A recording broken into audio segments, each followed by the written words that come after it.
Pessoal, boa noite. Eu quero começar pedindo a vocês desculpa pelo atraso. Nós tivemos um probleminha técnico aqui, mas vocês não perderam por esperar, com toda certeza. Hoje vocês vão ver exatamente a redação que vai ser o diferencial para você passar no concurso da Anvisa. Eu quero aproveitar e desde já te avisar que nós ministraremos um aulão no dia 3 de dezembro, no Hotel Quality, que é exatamente ali em frente ao Parque Shopping, e que vale a pena você se matricular, porque você vai ter um descontão se você se matricular até o dia 19/9. Então você vai ter um bom desconto. Por quê? Porque essa prova ela será ministrada no dia 3 de dezembro, né? Um aulão presencial com dicas preciosíssimas. Eu e o professor Israel estaremos lá montando uma redação para vocês na maior tranquilidade para que vocês saibam como proceder. Então, o que nós vamos fazer aqui? Vocês verão que num primeiro momento eu vou mostrar a vocês quais são as modalidades de texto que o SESP poderá cobrar e num segundo momento vocês terão a presença especialíssima do professor Israel para falar com você sobre os principais assuntos da atualidade que podem ser objeto de cobrança na sua prova de redação. Então, neste primeiro momento, eu te mostro quais são os tipos e monto para você. Então, você já terá esse arcabouçozinho aí na sua cabeça. E, no segundo momento, o professor Israel com as dicas preciosas sobre os assuntos da atualidade. Vamos começar então, turma. Aí nós temos, Maratona para Anvisa. Eu reproduzi o que é importante para você aqui do edital para eu poder te explicar que tipo de texto o SESP pode te cobrar. Aí nós temos, da prova discursiva. A prova discursiva valerá 40 pontos, veja que é uma prova que será muito bem pontuada, 40 pontos. Consistirá da redação de texto dissertativo. Isso aqui é uma dúvida frequente dos meus alunos. Professora, a banca põe texto dissertativo, mas eu não sei que tipo de texto é este. Eu vou te mostrar ali que a banca poderá te cobrar duas modalidades, uma ou outra, né? E esse texto dissertativo tem até 30 linhas. Pessoal, o que vocês têm que olhar aqui? Que até 30 linhas significa que qualquer extensão de linhas que sobressair às 30 vai ser ignorada pelo examinador. Tomem muito cuidado. Sobre um tema de atualidades, constante no subitem 14.2 deste edital. Aí a banca diz, a prova discursiva avaliará o conteúdo, ou seja, o conhecimento do tema, a capacidade de expressão na modalidade escrita e o uso das normas do registro formal culto da língua portuguesa. O candidato deverá produzir, com base em temas formulados pela banca examinadora, texto dissertativo primando pela coerência e pela coesão. Professor, o que é mesmo a coesão? A ligação que você vai usar entre as ideias do seu texto. Muito bem, item 10.7. A prova discursiva de cada candidato será submetida a duas avaliações, isso aqui é importante para você.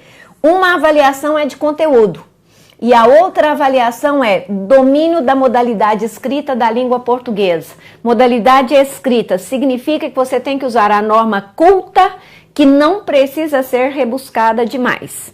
A avaliação de conteúdo será feita por pelo menos 2 examinadores. A nota de conteúdo do candidato será obtida pela média aritmética de 2 notas convergentes atribuídas por examinadores distintos. Eu coloquei aqui os itens de atualidades que a banca colocou no edital, somente para a prova discursiva. A banca não vai cobrar de vocês atualidades nas questões objetivas. Ela vai te cobrar as atualidades somente na prova discursiva. O que você tem aí? Tópicos relevantes e atuais de diversas áreas, tais como segurança, transportes, política, economia, sociedade, educação, saúde, cultura, tecnologia, energia, relações internacionais, desenvolvimento sustentável, ecologia e suas interrelações. Eu escolhi para tratar aqui com vocês o tema da saúde. Mas como eu te falei, logo depois vem o professor Israel e vai tratar desses temas aí com vocês, né? Aí vamos pensar juntos. Que é essa redação discursiva exigida no edital do CESP-Sebrasp? Ora, o CESP ele pode cobrar de vocês duas modalidades de texto. Professora, como é que eu saberei que modalidade é essa? Somente na hora em que ele te apresentar o comando da redação. Isso é algo que você não tem como saber com antecedência, é somente depois. Então, que tipo de texto a banca pode cobrar de vocês? Uma dissertação argumentativa. Professora, como é que eu vou saber que eu tenho que produzir uma redação argumentativa na minha prova? Quando a banca te apresentar um único tema amplo, você já sabe que essa dissertação é argumentativa. Por que você vai saber que essa dissertação é argumentativa? Porque nesse caso é você quem vai delimitar o assunto e defender um ponto de vista sobre ele. Olha o que eu coloquei para você. Como é um texto opinativo que visa a convencer o leitor, esta modalidade segue a estrutura padrão de uma dissertação. Perfeito. Estrutura padrão, texto opinativo. Você emite o seu ponto de vista e tenta convencer o examinador. Agora, a banca pode cobrar de vocês uma dissertação expositiva. Professora, como é que eu vou ficar sabendo que a minha dissertação será expositiva?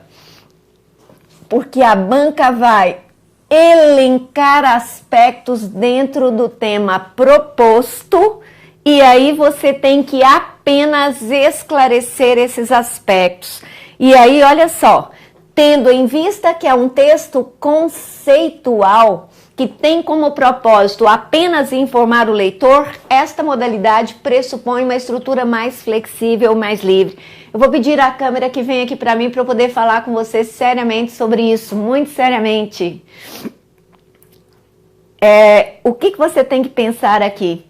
É que, na verdade, para você saber se você vai ter uma dissertação argumentativa ou se você vai ter uma dissertação expositiva, olha o que eu estou te dizendo. A banca vai te dar o comando da redação, ela te dá um texto motivador. Logo depois, ela te dá um único tema. Você já sabe que essa dissertação será argumentativa. Como é que ela será argumentativa? Você vai defender uma ideia sobre este tema e vai tentar convencer o examinador dessa sua ideia utilizando argumentos convincentes.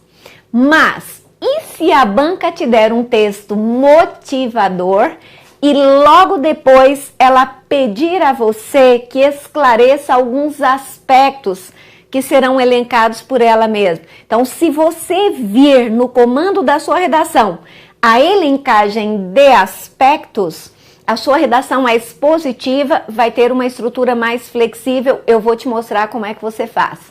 Se a banca te der um único tema, a sua dissertação será argumentativa. Eu também vou te mostrar como é que se faz, ok? Então, vamos voltar aqui para o nosso materialzinho. Aí, olha só. Como é que você elabora essa dissertação expositiva? Note que eu coloquei aqui, ó. A estrutura é muito mais flexível. O que significa estrutura flexível? É que você não é obrigada a abrir um parágrafo de introdução e não faz mais conclusão. Professora, como assim? Me explica isso. Vamos lá. Aqui está, ó, a introdução, que é o primeiro parágrafo. No caso da dissertação expositiva, não é necessário abrir um parágrafo específico para a introdução do assunto. Olha o que a professora colocou aqui para você. Não é necessário abrir um parágrafo específico para a introdução do assunto. Por que não? Porque ou seja, o assunto, pode ser apresentado nas linhas iniciais do parágrafo de esclarecimento do primeiro aspecto. Depois a professora vai te mostrar um modelinho que ela elaborou para você ali. Aí eu coloquei observação, ó. Caso você queira, pode abrir um pequeno parágrafo introdutório para a apresentação do assunto a ser esclarecido. Você não é obrigada a abrir um parágrafo de introdução, mas eu sei que muitos alunos têm uma certa dificuldade de não abrir esse parágrafo. Então, você pode abrir e fazer uma pequena explanação. De novo, eu vou pedir a câmera aqui só para nós deixarmos isso muito claro, para que você acredite em mim.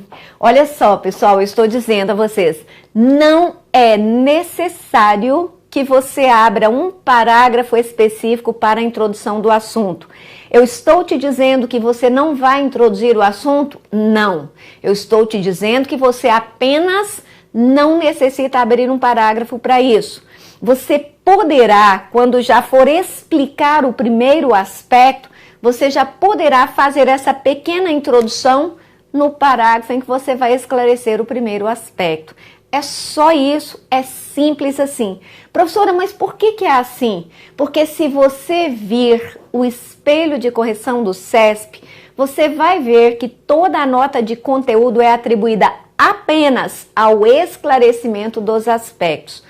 Considerando que o tempo de prova é exíguo para o tanto de coisas que você tem que fazer, o ideal é que você não perca seu precioso tempo abrindo um parágrafo de introdução. Mas eu ouço os meus alunos dizerem, professor, eu não me sinto confortável por fazer uma redação sem introdução. Então abra um pequeniníssimo parágrafo e faça a explanação do assunto nesse pequeno parágrafo. Você não é obrigado a fazê-lo, mas se quiser, faça, ok? Vamos voltar então? Aí nós temos o desenvolvimento, é a parte mais importante do texto, já que é neste trecho que se vai esclarecer todo o assunto apontado em cada um dos tópicos que constam no comando da redação. Neste caso, abre-se pelo menos um parágrafo para cada aspecto elencado. Observe, um parágrafo para cada aspecto elencado. Observação, em alguns casos é possível dividir o tema proposto no aspecto em até 2 parágrafos, caso o assunto permita tal subdivisão. Eu vou pedir de novo a câmera para nós conversarmos sobre isso. Olha só, pessoal, é de praxe que o CESP apresente a elencagem de aspectos. O que ele costuma fazer? Ele coloca os aspectos elencados de maneira vertical por meio de bolinhas ou de números. E ele pode também elencar de forma linear, separando por pontos e vírgulas. Normalmente, o CESP apresenta 3 aspectos a serem esclarecidos. Ele pode te apresentar 4? Pode. Não é comum, mas pode acontecer. Ele pode te apresentar 2? Também. O que você já sabe? Que parágrafo é o ordenador lógico de um texto. Isso significa que ele só pode conter uma ideia, porque todas as vezes em que você abrir um novo parágrafo, é sinal de que você estará introduzindo uma nova ideia. Então, cada aspecto daquele representa uma ideia, o que significa dizer que para cada aspecto você vai abrir um parágrafo.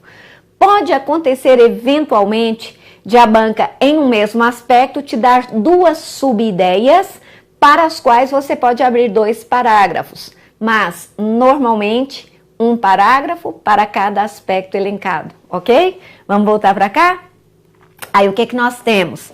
A conclusão. O que eu coloquei para você?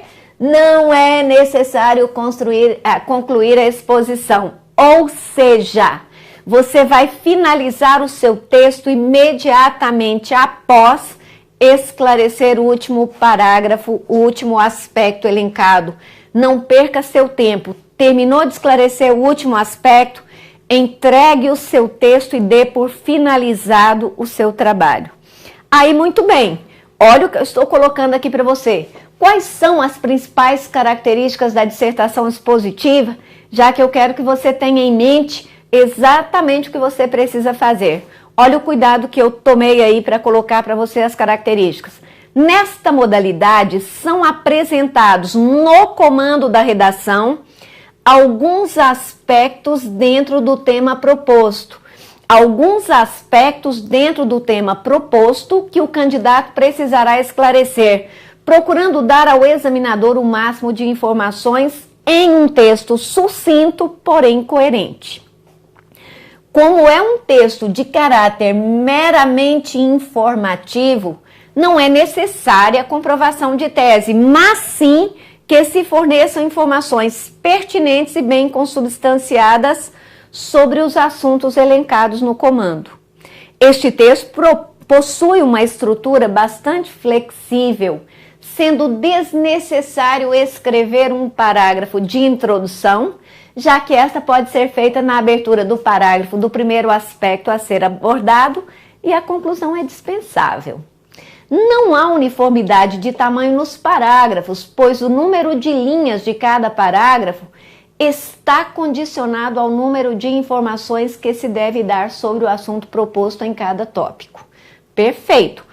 O tamanho do seu parágrafo estará condicionado ao tanto de informações que você deve fornecer. Se em um mesmo aspecto você precisar fornecer várias informações e o seu parágrafo tiver que comportar 12 linhas e o outro apenas 6, não haverá nenhum problema, porque você não é obrigado a dar uniformidade de tamanho aos seus parágrafos.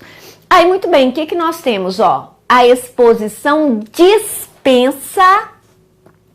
dispensa o uso de conectores gramaticais para ligar os parágrafos, já que nem sempre haverá um vínculo muito estreito entre os tópicos discutidos. Acho que eu vou pedir a câmera de novo para nós conversarmos seriamente sobre isso. Pessoal, o que eu estou dizendo a vocês?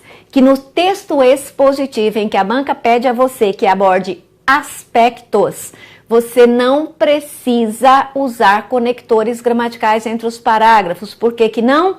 Porque na prática é como se você construísse pequenas questões discursivas numa mesma folha, obviamente sem saltar a linha entre elas, né? Então não há uma estreita ligação entre as ideias, o que significa dizer que você não vai usar conectores para ligar esses parágrafos. Nem sempre haverá essa conexão entre elas. Lembre-se de que é como se você construísse pequenas questões discursivas dentro de um mesmo texto. De lá para cá. Vamos então. Aí, muito bem. Agora eu vou te mostrar a estrutura padrão de uma dissertação argumentativa. Olha só, você está lembrado o que eu te falei que é a dissertação argumentativa? Quando a banca te der apenas um tema. Então aí nós temos a introdução. É o parágrafo de abertura responsável pela apresentação do assunto. Faça uma declaração inicial que sirva para situar o leitor e apresente a tese a ser discutida, a ser consubstanciada nos parágrafos subsequentes. Olha a dica que a professora está te dando aqui. Faça uma declaração inicial que sirva para situar o leitor no assunto e apresente a tese que você irá discutir sobre ele. É somente isso que deve conter a introdução. Agora eu coloquei uma observação aí, Deve-se fazer uma escolha prévia das ideias, ou seja, dos argumentos que fundamentarão a tese e dividir em parágrafos. Você pode relacionar os argumentos de forma sucinta aqui no parágrafo de introdução. Lembre-se de que não é obrigatório que você faça, mas se quiser pode fazer. Se você acha que isso te dá mais segurança e te deixa com os pés na terra, você pode elencar os argumentos de maneira bastante sucinta ainda na introdução. Aí olha o que é o desenvolvimento. É a parte fundamental da sua dissertação, em que você vai desenvolver o raciocínio por meio de argumentos convincentes para consubstanciar o ponto de vista inicial, ou seja, a sua tese. E dessa feita, garantir a adesão do leitor ao seu ponto de vista. Não, eu vou ler isso de novo porque isso é importantíssimo para você. Desenvolvimento é a parte fundamental da dissertação, em que você vai desenvolver o raciocínio por meio de argumentos convincentes para consubstanciar o ponto de vista inicial e, dessa feita, garantir a adesão do leitor ao seu ponto de vista. Observação: do desenvolvimento depende a profundidade da abordagem das ideias e a coerência do texto. Para uma redação de... Eita, a professora esqueceu de colocar aqui, 30 linhas. 30 linhas, que é o que a banca CESP e Sebrasp colocou. Que 30 feio, professora, coloca esse negócio direito. Para uma redação de 30 linhas, ou de até 30 linhas, 2 ou 3 argumentos fortes e decisivos serão suficientes e você deve abrir um parágrafo para cada assunto. Você já sabe que parágrafo só pode conter uma ideia, já que ele é o ordenador lógico do seu texto. Então, observe, 2 ou 3 argumentos no desenvolvimento, o que significa dizer que o seu texto terá 5 parágrafos apenas. Tome muito cuidado com isso, não saia pulverizando o seu texto com parágrafos muito curtos. Agora, olha a conclusão. Conclusão é a parte final do texto em que você fará um mero arremate das ideias discutidas. A conclusão é a parte menos importante do seu texto e que, por isso, deve ser brevíssima. Caso contrário, você não terá saído do desenvolvimento. A conclusão pode ser elaborada de 2 maneiras. Ou você faz um breve resumo de todas as ideias que você discutiu no texto todo, ou você faz a retomada da ideia inicial com outras palavras para não ser acusado de redundante. Muito bem. Aí, olha só as características da dissertação argumentativa. De novo, professora, como é que eu identifico que a minha dissertação será argumentativa? Olha só. Nesta modalidade é apresentado um único tema amplo sobre o qual o candidato deve manifestar seu ponto de vista e procurar comprová-lo. Aqui é o próprio autor quem define quais e quantos argumentos deve utilizar. É o próprio autor quem define quais e quantos argumentos deve utilizar. Como é um texto de caráter persuasivo, o que é o texto de caráter persuasivo? É aquele em que eu vou tentar convencer o meu leitor, e no caso o meu leitor é o examinador que vai atribuir nota ao meu texto. Como é um texto de caráter persuasivo, pressupõe a tentativa de convencimento do leitor e a sua consequente adesão ao ponto de vista do autor. Para tanto, exige a fundamentação da tese por meio de argumentos fortes e bem consubstanciados, não é? Que sejam fundamentados. Este tipo de texto exige a estrutura padrão de uma dissertação, qual seja com introdução, desenvolvimento e conclusão. Conclusão das ideias, não somente da ideia, das ideias. No desenvolvimento do texto, os parágrafos de argumentação, olha a diferença entre a argumentação e a exposição, minha gente. Os parágrafos de argumentação devem ter um tamanho uniforme para evidenciar tratamento equânime das ideias. Muito bem, vou pedir à câmera aqui para eu te explicar o que é esse tratamento equânime das ideias. Olha só. Você vai dar aos parágrafos um tamanho muito parecido para que o examinador que faz uma primeira avaliação do seu texto visual, ele vai olhar, ele vai ver que os parágrafos têm mais ou menos o mesmo tamanho. O que ele vai pensar? O candidato tinha um bom domínio de todos os assuntos e o candidato deu a mesma atenção às ideias. Isso facilita a adesão dele ao seu ponto de vista. Que seria diferente se você abrisse um parágrafo de 3 linhas e outro de 10, porque aí o examinador olha para a sua redação e pensa, ué, esse candidato dominava bem um assunto e do outro ele não sabia nada. Não é? Então não faça isso, não mostre para ele de forma tão fácil, tão simples, que você tem pouco domínio de um assunto. Então, dê aos parágrafos um tamanho uniforme. Veja bem, tamanho uniforme. Eu não estou te dizendo que todos eles têm que ter o mesmo número de linhas. Um pode ter 7, o outro 5, o outro 8, sem problema. Que seja uniforme, né? E não discrepante. Vamos voltar para cá. O que eu coloquei aqui para você, ó? É um texto que necessita de conectores gramaticais, Olha só o tempo todo eu mostrando para você a diferença entre a argumentação e a exposição. Na dissertação argumentativa, você necessita usar conectores gramaticais para estabelecerem vínculos lógicos entre os parágrafos, pois com isso, esses conectores ajudam, olha só, ajudam a pôr em relevo a linha de raciocínio usada por você e com isso ele te ajuda a garantir a consequente adesão do examinador às suas ideias. Deixa eu aproveitar e te esclarecer aqui uma coisa, de novo a câmera, esclarecer uma ideia. Eu ouço diuturnamente nas minhas aulas os alunos perguntarem: professora, o que acontece se eu não conseguir convencer o examinador? Ele vai baixar minha nota? Claro que não. Põe na sua cabeça o seguinte: examinador nenhum tem o direito de fazer avaliação ideológica de um texto. Qual é a avaliação que eles fazem dos textos?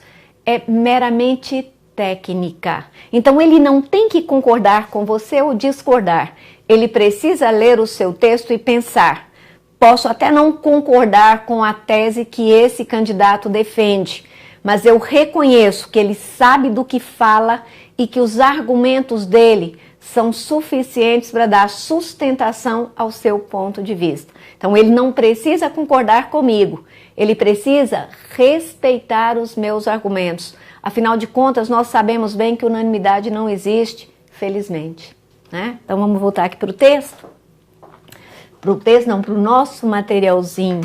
Aí, perfeito. Agora, depois que eu te expliquei a diferença entre a argumentação e a exposição, a gente vai ver os exemplos que eu trouxe para vocês. Tá aí, ó. A seguir, veja como se apresentam os comandos. O que a professora falou para você?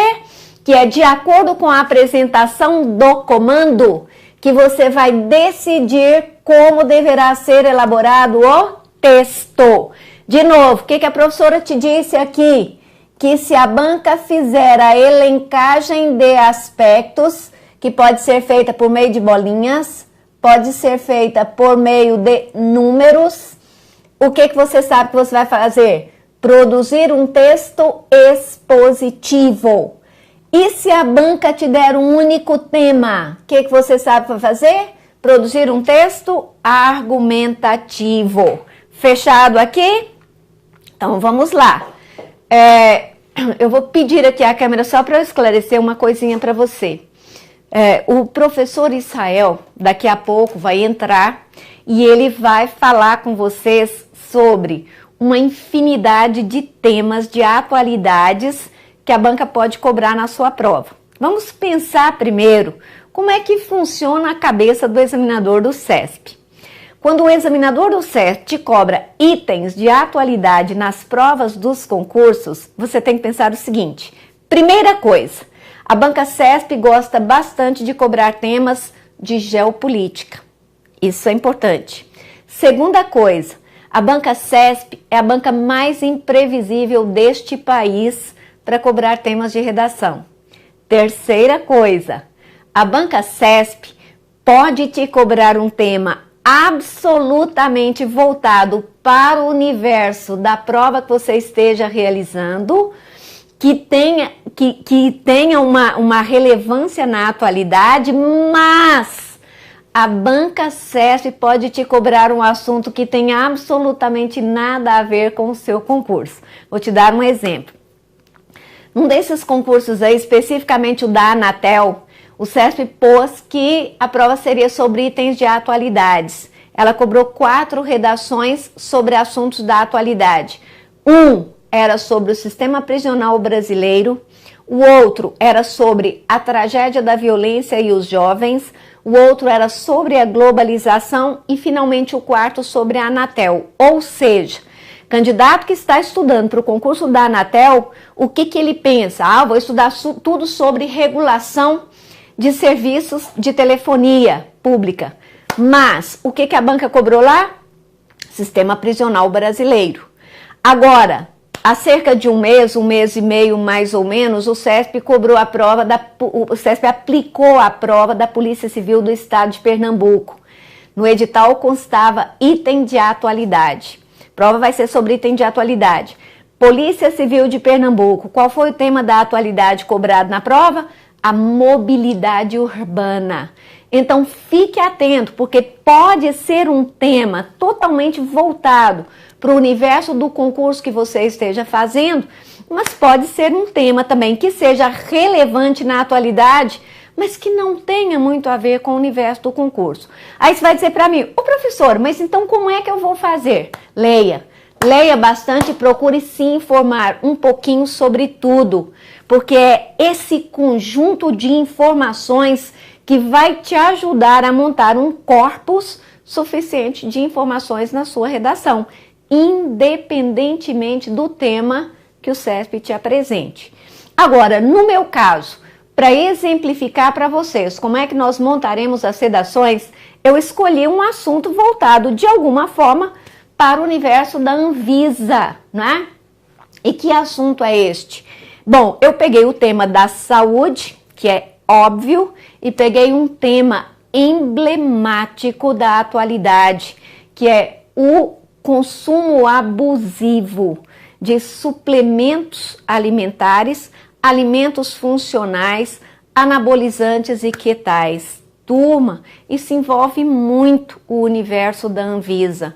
Então, foi este o tema que eu escolhi para que vocês depois treinem a sua redação. Mas prestem muita atenção nos temas que o professor Israel vai te oferecer, porque ali pode estar também o possível tema da sua redação, ok? Vamos voltar para o nosso material. Então, aqui, ó, a banca fornece um texto motivador. Sei que vocês não têm tempo para uma leitura, mas eu vou ler isso aqui rapidinho para vocês, porque depois a gente vai montar esse texto e eu vou te dar umas dicas preciosas para você produzir a sua própria redação. Vamos lá? Observe que esse texto foi tirado do site do Refjur, lá da parte de bem-estar. A comercialização de suplementos alimentares no Brasil teve um crescimento expressivo nos últimos anos. Hoje são mais de 250 marcas de cerca de 100 empresas que atuam no setor. E os produtos à base de proteínas são os campeões de venda, com 65%. Em seguida vem os aminoácidos e energéticos, com 15% cada um. E hipercalóricos, com 5%. Pesquisas revelam ainda que o número de praticantes de atividades físicas vem crescendo a cada ano no Brasil, segundo dados da Euromonitor International, líder em pesquisa estratégica para o mercado de consumo. Segundo os dados dessa empresa, são 550 milhões de brasileiros praticantes de atividades físicas e 3% deles fazem uso da suplementação. Números relevantes que mostram a importância de uma regulamentação vigente para trazer qualidade e segurança tanto ao consumidor quanto ao fabricante, importador e distribuidor. O uso dos suplementos alimentares é indicado por muitos especialistas na área de nutrição e esportes como forma de melhorar o desempenho físico do atleta ou simpatizante de esportes.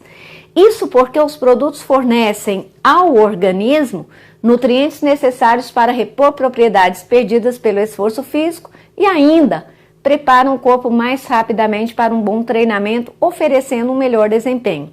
Todavia, se usados de forma incorreta, sem orientação de especialista, acabam por não cumprir o que prometem. Por isso, o consumidor deve ficar atento e buscar orientação correta, além de saber o que está sendo consumido.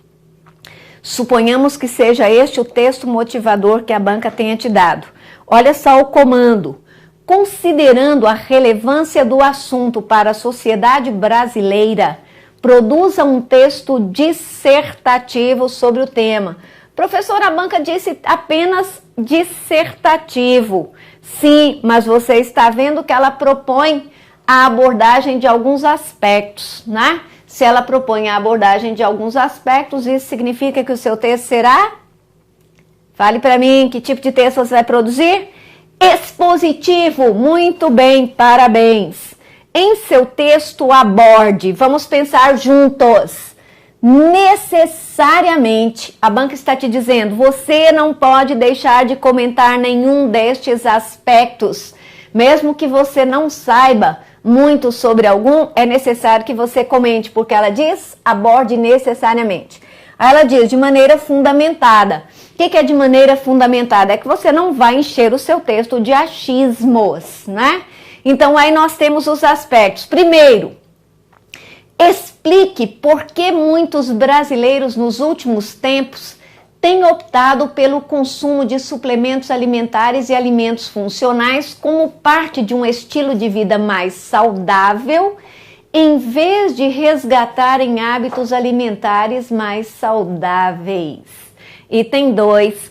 Apresente 3 características negativas, essas que representam perigo para os consumidores, presentes nos mais diversos suplementos que chegam ao mercado brasileiro. Se chegam ao mercado brasileiro, são os produtos importados. Perfeito! Apresente as principais características positivas desses suplementos para os consumidores e a necessidade de regulamentação de sua prescrição. 4. Comente o atual cenário de comercialização de tais produtos no Brasil, realçando os principais desafios em relação à regulamentação e ao consumo dos suplementos e alimentos funcionais. Perfeito! Olha só o que a professora trouxe para você. Como é que você vai estruturar a exposição? Por que nós sabemos que este texto é uma exposição? Porque você viu que a banca pediu a abordagem de aspectos. Olha o que a professora colocou aqui, ó. Introdução é absolutamente opcional. Então, se você resolver mesmo fazer um pequeno parágrafo de introdução, seja breve. Faça uma breve apresentação do assunto a ser esclarecido nos parágrafos subsequentes. Se você não quiser abrir este parágrafo aqui, que é opcional, o que você vai fazer?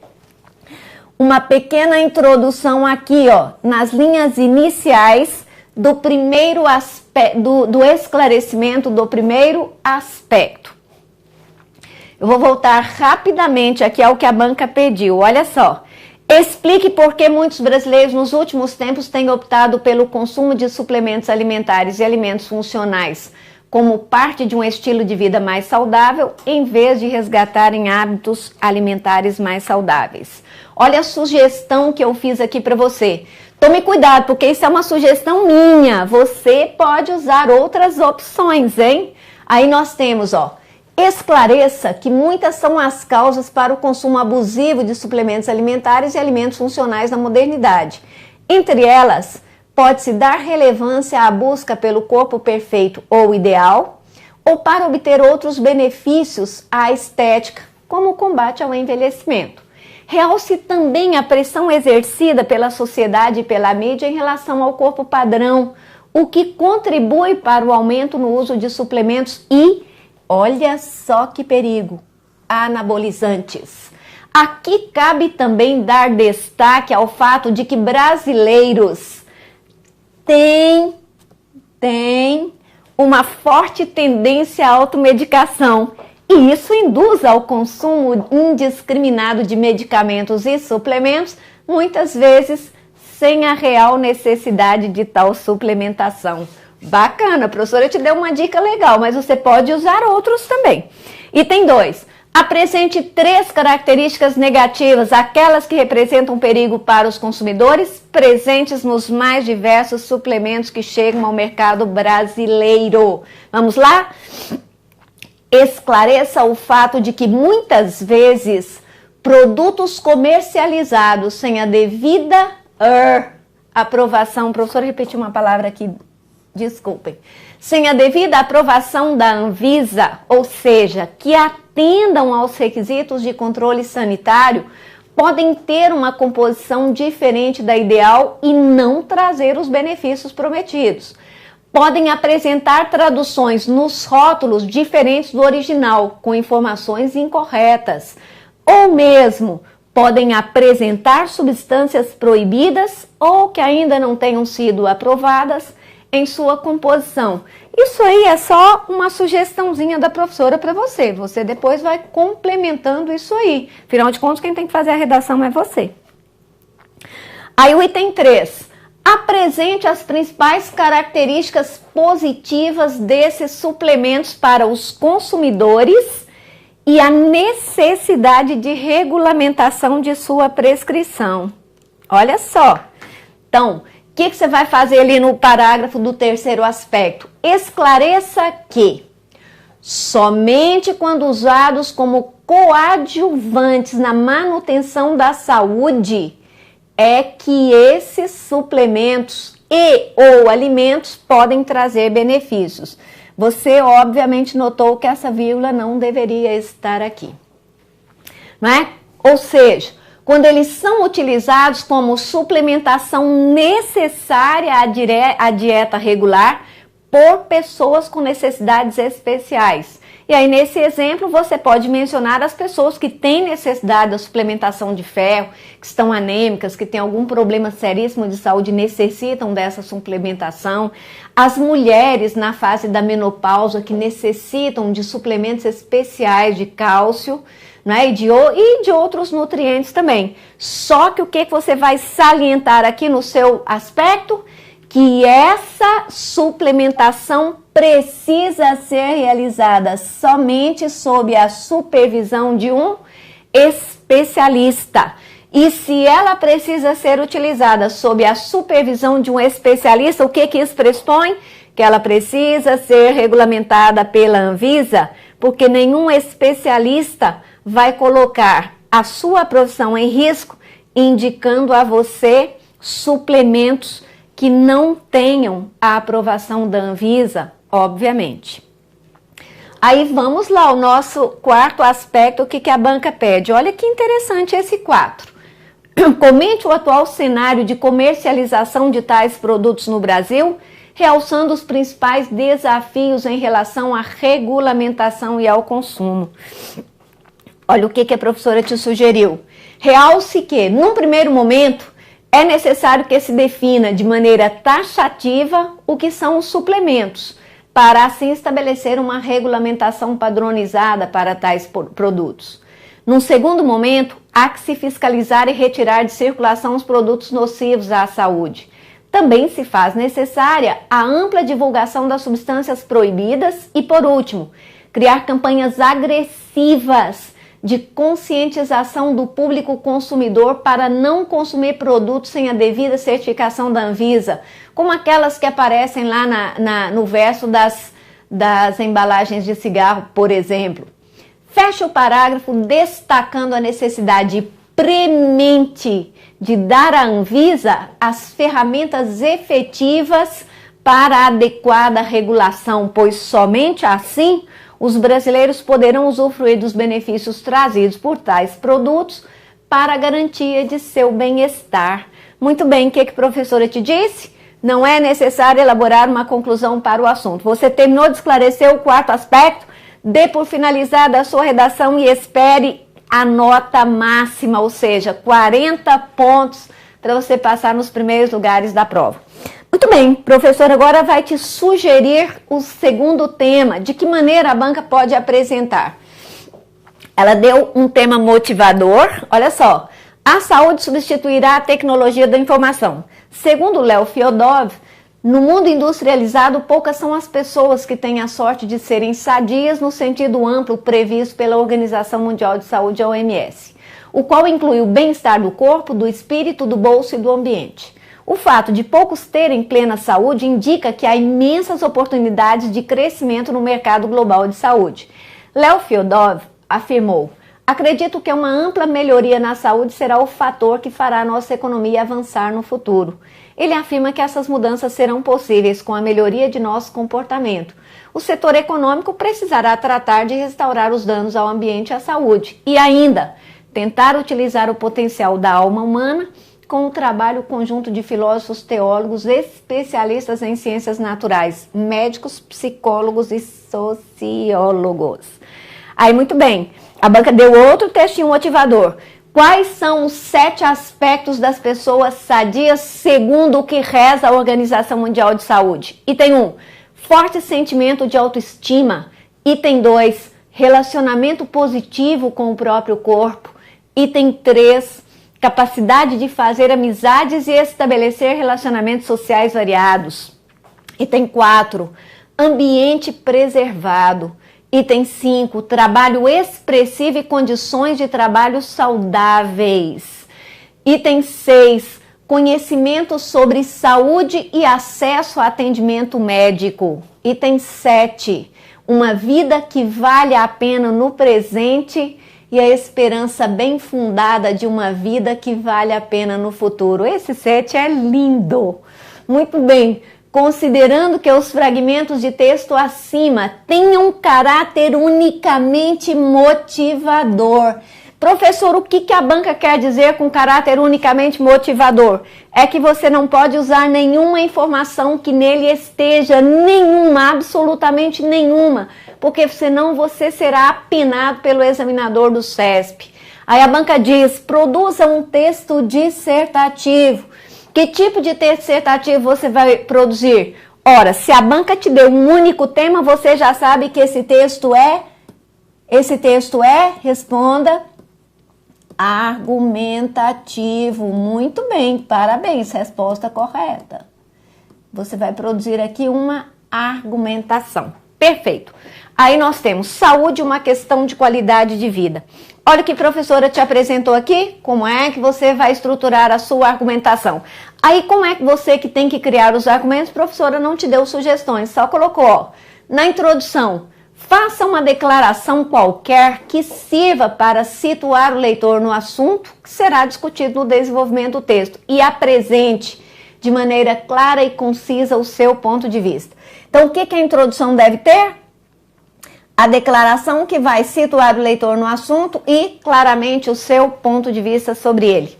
Aí você vai abrir um primeiro argumento, né, que você vai apresentar uma ideia secundária para dar sustentação ao seu ponto de vista e vai procurar reforçá-lo por meio de exemplos, citação de fontes, dados estatísticos ou testemunhos de autoridade. Você vai fazer isso nos 3 argumentos. Professora, por que você me sugeriu 3 argumentos? Porque se você abrir mais de 3, muito provavelmente eles ficarão muito curtos e você já sabe, argumento muito curto, ideia sucinta demais, fica superficial e você não vai conseguir convencer o examinador. Então, 3 argumentos de bom tamanho já são suficientes. Não pulverize o seu texto com vários argumentos de 2, 3 linhas, porque você não vai conseguir convencer ninguém assim. E aí, finalmente, a conclusão é a parte menos importante do seu texto, por isso você vai dedicar o menor número de linhas a ela. Uma conclusão com 4 linhas já está de bom tamanho, minha gente. Faça um arremate das ideias discutidas no desenvolvimento. Isso pode ser feito por meio de um breve resumo de tudo que foi discutido ou da retomada da ideia inicial com outras palavras para garantir a coerência do seu texto. Olha só que bacana, você já tem o arcabouço perfeito na sua cabeça. Um primeiro parágrafo introdutório para o qual você vai usar aí umas mais ou menos 6 linhas. 2 ou 3 argumentos de bom tamanho, porque eles precisam te ajudar a garantir a adesão do examinador à sua ideia, e uma conclusão de umas 4 linhas mais ou menos, porque a conclusão é a parte menos importante do seu texto e você não deve gastar muitas linhas com ela.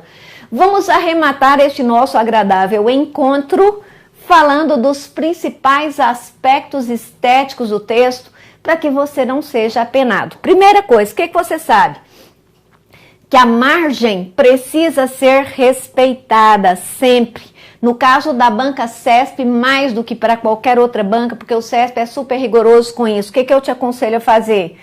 Abra um parágrafo de 2,5 centímetros a 3. Então você já sabe, parágrafo tem que ter pelo menos 2,5 centímetros e tá de bom tamanho.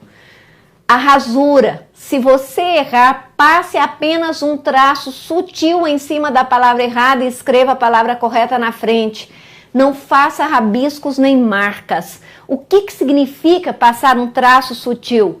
Esse traço significa que você está dizendo ao examinador: eu cometi um erro, me ative ao cometimento do erro e agora vou anulá-lo passando um traço em cima da palavra errada. Fazendo isso, você não pode ser apenado. Caso você erre toda uma linha, você tem que passar um risco de fora a fora, um traço de fora a fora, porque esta é a maneira de você anular a linha que você errou. A letra precisa ser legível e de tamanho normal. Você não deve aumentar nem diminuir de acordo com o número de linhas exigidas, porque você sabe, em prova de concurso, forçação de barra não leva ninguém a lugar nenhum. Professora, que tipo de letra eu posso fazer? Qualquer tipo. A Banca CESP é absolutamente flexível em relação à cobrança da letra. Você pode fazer a letra de forma maiúscula, chamada de caixa alta, a letra de forma minúscula, chamada caixa baixa, e a letra lindíssima, que é a cursiva. Qualquer uma delas é aceita. E tome cuidado para não misturar letras. Agora, olha a translineação. Preste muita atenção na separação silábica quando você for mudar de linha. Essa separação silábica precisa obedecer à prescrição gramatical. Muito cuidado. Título. Em hipótese nenhuma, ponha título no seu texto, porque se você puser, você será apenado por colocar marca. A banca diz não faça marcas. Então comece a escrever na linha 1. Banca CESP jamais vai pedir a você que ponha título. Não ponha. Comece a escrever na linha 1. Observação. Quanto ao uso da pessoa do discurso, opte pela terceira pessoa, já que ela dará um caráter mais objetivo ao seu texto. E você sabe que a objetividade vai te ajudar a conferir maior credibilidade ao que você estará afirmando ao examinador. E com isso nós fechamos com chave de ouro a nossa aula. Pessoal, eu espero que vocês tenham gostado dessa montagem aí dos textos. Professor, existe outra possibilidade de o CESP me cobrar no caso da redação da Anvisa? Não, porque a banca vai te cobrar uma redação discursiva. É só você revisar isso que eu te disse. Abordagem de aspectos, texto expositivo, estrutura flexível. Tema amplo, texto argumentativo. Você defende um ponto de vista sobre ele. É simples assim. Agora vem aí o brilhante professor Israel com umas dicas preciosíssimas. Não percam uma dica sequer sobre os tópicos relevantes da atualidade que ele vai te apresentar, porque um desses pode ser exatamente o objeto de cobrança na sua redação. Fique muito atento. Eu só queria te lembrar aí, ó, do nosso aulão, dia 3 de dezembro. Não se esqueça, até o dia 19 de setembro, se você se matricular, você vai ter um descontão. Esse aulão será realizado lá no Quality, no Hotel Quality, ali perto do Carrefour, perto da Leroy Merlin, e nós muito em breve divulgaremos mais informações a vocês. Espero que tenham gostado. De fato, nós ainda viremos aqui dar um outro aulão para vocês com toda certeza. Boa noite para vocês, aproveitem bastante.